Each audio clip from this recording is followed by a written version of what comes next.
యేసుని మించిన నామం లేనే లేదు. మరి ఏ నామములో మనుషునికి రక్షణ లేదు.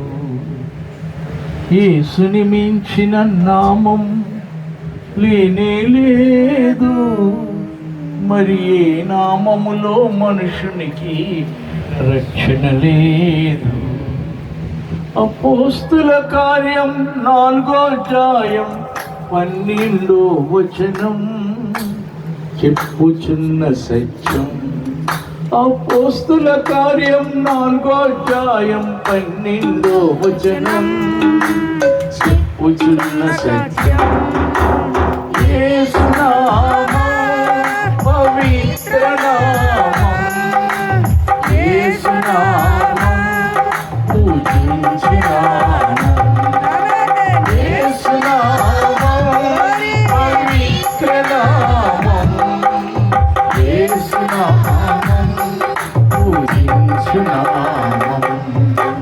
యేసుని మించిన నామం లేనే లేదు. మరి ఈ నామములో మనుషునికి రక్షణ లేదు. యేసుని మించిన నామం మరి ఈ నామములో మనుషునికి రక్షణ లేదు. రక్షణ లేదు. రక్షణ లేదు. ఆయన నామం బలమైన దుర్గం. ఆయన నామములోనే మనము సంఘం సురక్షితంగా ఉంటాం. యేసు నామాన్ని ప్రతి క్షణం ఉచ్చరించాలి. ఆయనే మనకు ముఖ్యమైన మూలరాయి. ఆయన స్వరక్తమిచ్చి సంపాదించుకున్నాడు మనల్ని. మనం అందరం ఆయన సొత్తు, మనం మన సొత్తు కాదు.